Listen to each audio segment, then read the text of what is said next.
आइए बच्चों, अब हम प्रविशेषण के बारे में भी जान लेते हैं। प्रविशेषण बच्चों क्या होती है? प्रविशेषण विशेषण की भी जो विशेषता बताएं वो शब्द होते हैं। विशेषण क्या है ये बताइए आपको? संज्ञा से सर्वनाम की विशेषता बताने वाले शब्द विशेषण होते हैं, और जो विशेषण की भी विशेषता बताए वो है प्रविशेषण। आइए इसकी हम परिभाषा देख लेते हैं कि प्रविशेषण कुछ शब्द विशेषण शब्दों का प्रभाव बढ़ाने के लिए उनसे पहले लगकर उनकी विशेषता बताते हैं। मैंने पहले बता दिया कि वो विशेषण की भी विशेषता बताते हैं, वो प्रविशेषण है, प्रविशेषण कहे जाते हैं। जैसे बहुत मशहूर, बहुत सुंदर। मशहूर तो है ही विशेषण, इसे कर दिया बहुत, उसे भी और बढ़ा दिया बहुत मशहूर। सुंदर है ही विशेषण, एडजेक्टिव है, विशेषण है, ये विशेषता है, इसे भी और प्रभावशाली बना दिया बहुत लगा के। तो ये बहुत है ना, ये इस तरह के शब्द जो होते हैं प्रविशेषण होते हैं। जो विशेषण की भी विशेषता बताएं वो है प्रविशेषण। ओके, आइए बच्चों, अब हम विशेषण का छठा भेद या प्रकार प्रश्नवाचक विशेषण पढ़ेंगे, क्योंकि हमने पता ही है विशेषण के 6 भेद होते हैं और ये अंतिम भेद है इसका कि प्रश्नवाचक विशेषण संज्ञा या सर्वनाम के विषय में जिन शब्दों द्वारा कोई प्रश्न किया जाता है, संज्ञा सर्वनाम के विषय में जिन शब्दों द्वारा कोई प्रश्न किया जाता है या कुछ पूछा जाता है, वे प्रश्नवाचक विशेषण की श्रेणी में आते हैं। श्रेणी मतलब उसकी कैटेगरी में प्रश्नवाचक विशेषण होते हैं। मतलब जैसे सोना तुम्हारी उम्र कितनी है, सोना के बारे में प्रश्न कर दिया कि तुम्हारी उम्र कितनी है। ओके, प्रश्न हो गया सोना के बारे में। ये बताया संज्ञा सर्वनाम के विषय में प्रश्न पूछा जाता है, कुछ पूछा जाता है कि तुम्हारा स्वास्थ्य अब कैसा है। ये सर्वनाम के विषय में पूछा रहे, तुम्हारा स्वास्थ्य अब कैसा है, ये प्रश्न पूछ लिया है ना। कुछ पूछा जाता है, प्रश्न किया जाता है, पूरी बात है। यहाँ संज्ञा के बारे में पूछ लिया या सर्वनाम के बारे में, तो सीधी सी परिभाषा है प्रश्नवाचक, यानी कि प्रश्न बन होगा उसके अंदर, सीधी पहचान है, तो प्रश्नवाचक विशेषण होगी। ओके, अभी हम आगे इसका विशेषण का थोड़ा सा पार्ट हो रहा है वो पढ़ेंगे।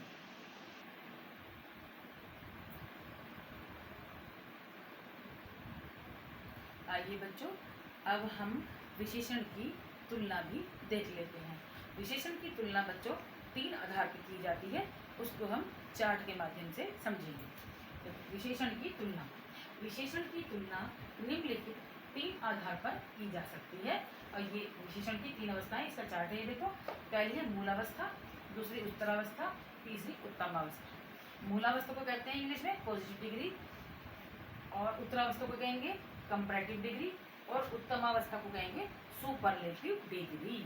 तो 3 आधार पर इसकी तुलना की जाती है, मूलावस्था, उत्तरावस्था और उत्तमावस्था। अब इसकी हम मूलावस्था को पढ़ेंगे।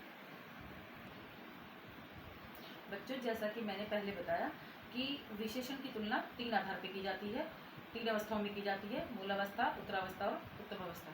तो इसका मूलावस्था को हम देख लेते हैं। मूलावस्था जिन शब्दों के माध्यम से किसी एक व्यक्ति, वस्तु एवं स्थान की सामान्य विशेषताओं का ज्ञान प्राप्त होता है, उसे विशेषण की मूलावस्था या साधारण अवस्था कहते हैं।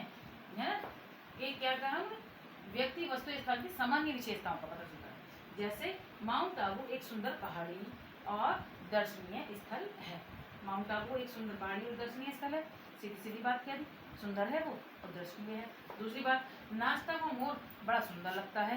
कैसे लगता? बड़ा सुंदर लगता है, सिंपल सिंपल बात में पॉजिटिव वे में बड़ाई प्रशंसा कर दी, तो वो एडजेक्टिव उसकी विशेषता बता दी, वहाँ है इसकी विशेषण की मूलावस्था। अब आइए इसकी हम उत्तरा, आइए बच्चों, अब हम विशेषण की उत्तरावस्था या तुलनात्मक अवस्था को पढ़ते हैं।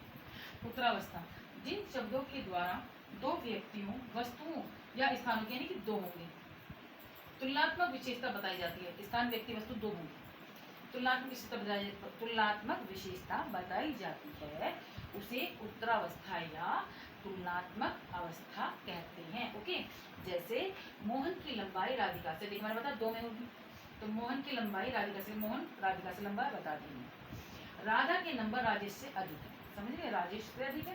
राधा के नंबर, राधा और राजेश में तुलना कर दी, मोहन और राधिका में कर दी, मोहन राधिका, राधा और राजेश। ओके, 2 में तुलना जहाँ है वो उत्तरावस्था।